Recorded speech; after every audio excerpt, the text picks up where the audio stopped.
I think I'm falling in love. I think I'm falling in love. What's up, guys? Welcome to today's video. As you have probably noticed, I am in a different location in my house. I'm actually in my living room today. The curtain that I installed before hiring a handyman fell off the wall and I didn't feel like putting it back up to have my gorgeous sparkling light of a backdrop. So I moved everything downstairs. Let me know what you think about it. I actually kind of don't mind this background. Just kind of switch it up a little bit. So a couple of days ago, I asked on Instagram what type of sit down topic video that you guys would like to see. And actually I ended up getting a ton of like Q&A type questions. So I was like, you know what? Instead of like just trying to pick one specific topic, it's been a little bit since I've done a personal Q&A, and I figured why not? I'll just sit down, answer your guys' questions, and that will be today's video. So let's just get right into it so I'm not rambling for 5 minutes before the video actually starts. So I am pulling these off directly from the Instagram questions little thingy. And also I just want to say as a side note, one of the girls at Austin's gym, the one that owns the HH6 company, she made me these little Simply Mander like crop sweatshirts and little tanks and stuff, and they're so adorable. So I just felt like this is a cute little like personal Simply Mander Q&A that we're about to get into. Try to keep this as short and sweet as possible. I always say that when it comes to Q&As, but they end up being forever long, so you might want to grab a snack. First question on the Q&A. Tips for eating macros with a boyfriend, how to prep for 2. This is actually a really common question, and I think something that a lot of you in a relationship might struggle with if you track macros and your partner does not. Austin does, and he likes when I do them for him. So a lot of times when I'm prepping, I will make my own meal, track the macros, set it aside, and then make his.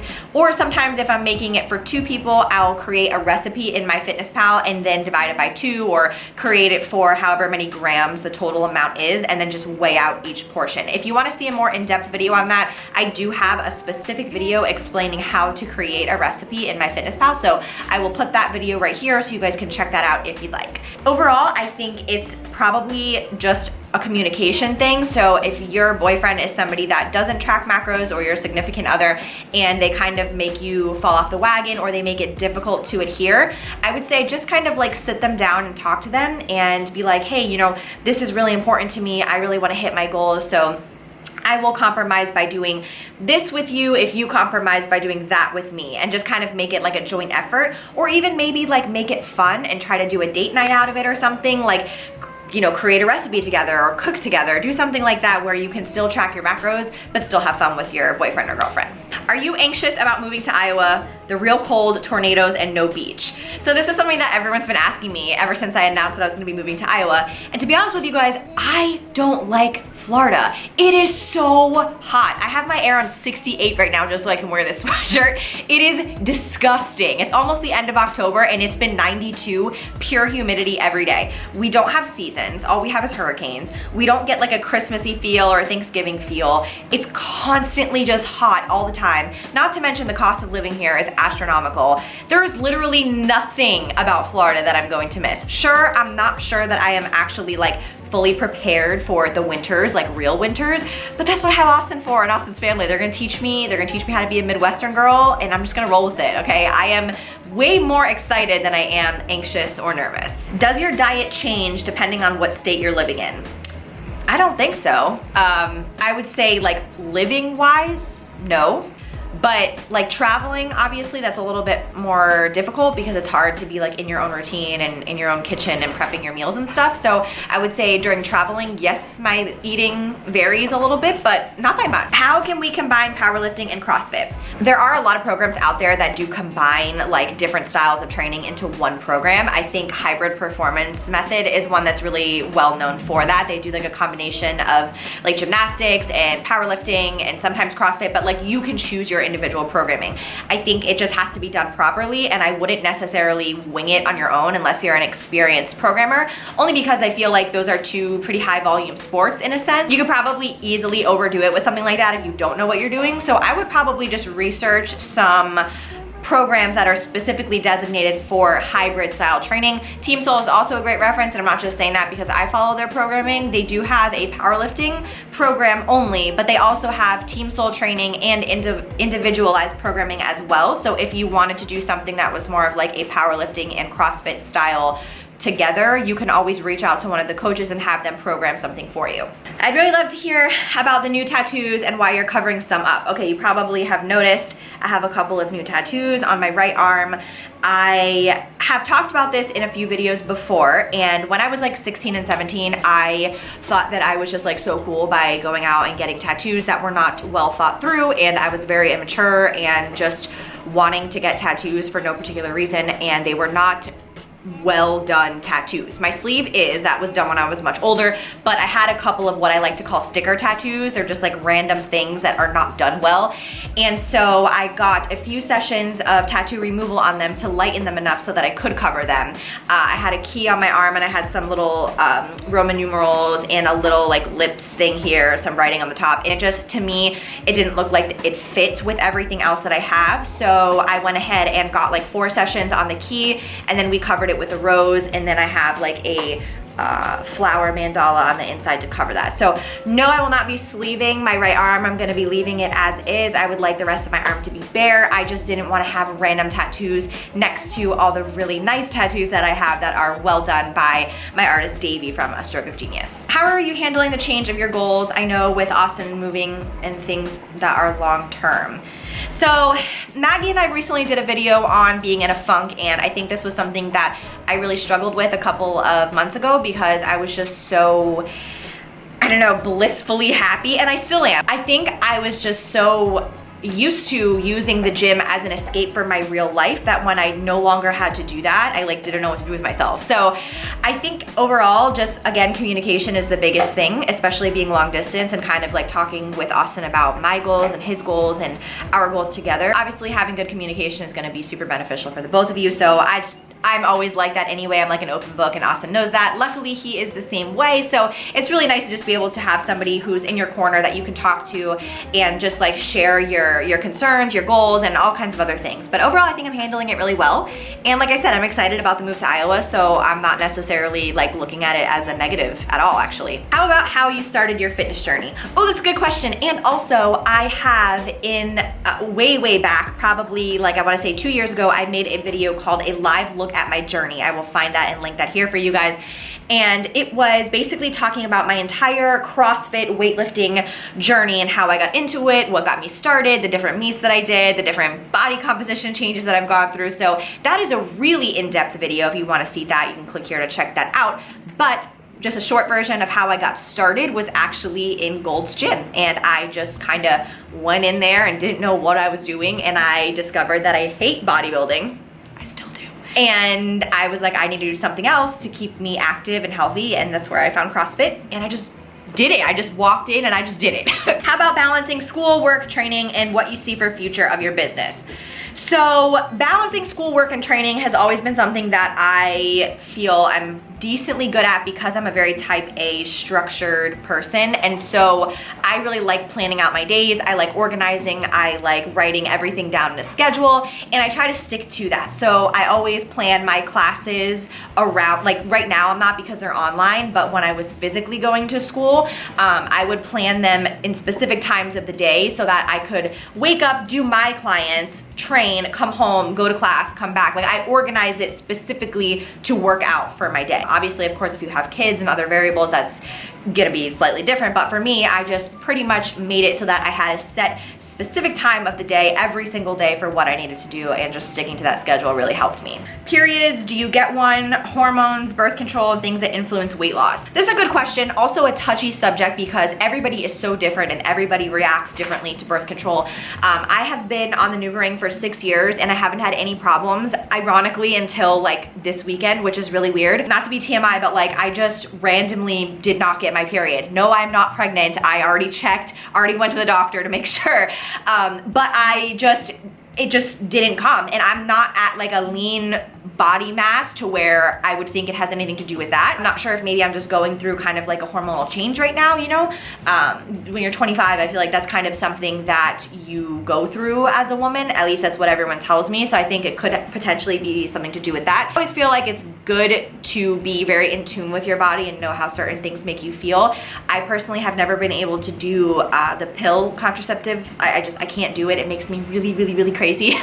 And my gynecologist refused to do an IUD. He just has daughters that are my age and said he didn't feel comfortable putting them on it, and he wouldn't feel comfortable putting me on it. So I have been on the NuvaRing. I have not had any crazy issues with it, like I said, until recently, but those type of things can impact your weight loss. But I say that with a grain of salt because it's like a very teeny tiny amount. It's not like if you're on birth control, you know, you're gonna all of a sudden not ever be able to lose weight. You can definitely lose weight on birth control. There's just some factors that may affect your physical weight on the scale. For example, you might be holding on to more water weight, or, you know, if you have a thyroid issue. So it's not really like a one size fits all type thing. And I would definitely suggest talking to your doctor about alternative birth control methods if you feel like the one that you have is not working out for you. How do you find places to live with pit bulls? I live in California and there are strict breed laws. There are strict breed laws in Florida. In Miami, you're actually not even allowed to have pit bulls. Where I live, it just depends on which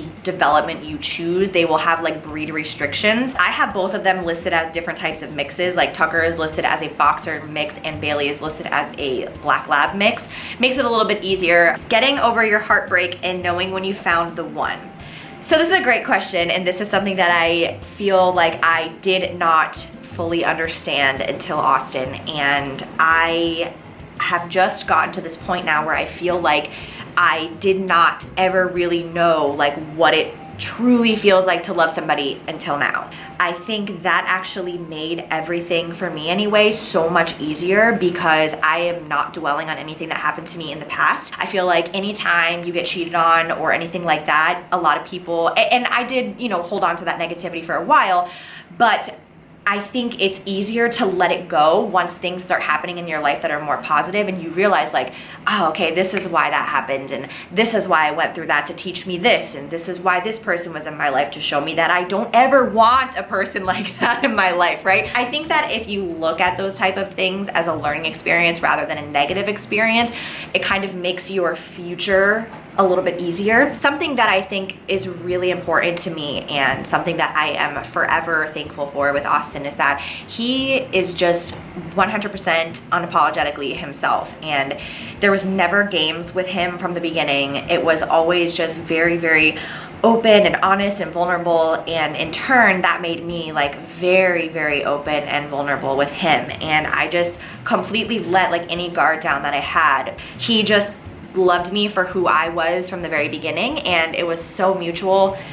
And I don't know, I just felt like I knew, like something just felt different. And the first time that we met in person, it was just immediately confirmed. Like I knew right then and there, I was like, this is it. Like he is 100% my person, and I just love him so much that like I look back now and I'm like, I don't even know what it was back then. Like I don't know what love was until this very moment. I think that like there's just something that changes and something that you physically can feel that's different, and you just know. Like everyone always told me, oh, when you know, but that's so true. Thoughts about stomach wraps. How old were you when you started training? I was 21. How many articles of Lulu do you own? I have no idea, but probably way too many.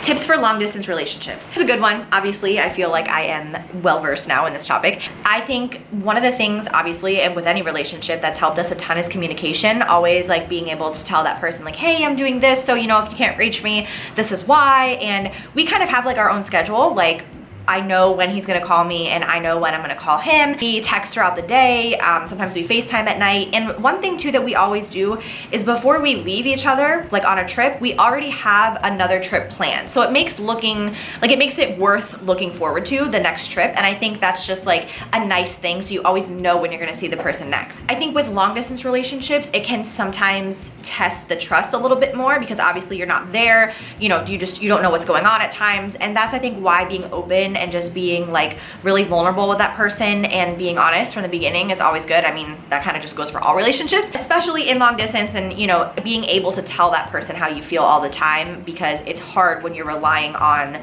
you know, text messaging and phone conversations instead of having a sit down in-person talk, you know. How much cooler Iowa is than you thought it would be. I actually really like Iowa. It's so quiet and like everyone's so nice and friendly. It's, I don't know, it's different. I've never lived like in the Midwest before, so it's just a very different atmosphere. I think it's pretty cool actually. Good fats, good carbs and bad carbs. Is there such thing as good and bad foods? No, there is no such thing. They're all just different breakdowns of macronutrients and micronutrients. They all have different purposes. They all spike your insulin differently. They all have different effects on the body. So it depends on what you want to consider bad versus good, but I do not think so. That is why I personally utilize flexible dieting, because I don't like to associate foods as good or bad, and your girl likes donuts. This is actually a really good question. It's something that I get in my Instagram DM a lot. How do you deal with friends or family members that don't understand fitness goals and dieting? This is something that I dealt with a ton in the past actually, and what I learned is that it has nothing to do with you. The more that you like feed into those people and argue with them, I think the worse it makes it. So when people would like make fun of me for eating out of Tupperware or not participating in certain things, I would just kind of be like, yeah, okay. Like I just never let it get to me. Internally, it pissed me off, but like externally, I just acted very cool and collected, and I just didn't let it show them. Like I didn't let them see that it was getting under my skin. I don't know, I just feel like you have to realize that those people are projecting their feelings onto you, and sometimes, in all honesty, I think people act that way because they wish they have the discipline that you do if they're making fun of you for, you know, weighing your food or eating out of Tupperware. Sometimes people do that because they feel insecure about what they're doing. So remember that it's not you, it's them, and just kind of like take it with a grain of salt. Morning routine. Good thing I just posted a video on that. Cutting out alcohol, the benefits and why you did it. This person obviously probably doesn't know me that well, but I've never drank. I literally have never drank in my whole life, never did drugs. I was just not into that kind of thing. Again, this is very individualized. I'm not gonna say that cutting out alcohol is good or bad for you. You do whatever you wanna do. I just personally cannot because of my stomach issues. And also I just like, I've always said if I'm gonna waste calories on something, it better be something good, like a donut or pizza or something, because alcohol makes me very sick because of my stomach issues. And so if I'm gonna get sick over something, it's gonna be something good. Speaking of digestive issues, how does that affect your nutrition and training? When I have an IBS episode or a flare-up or something like that, I can't train.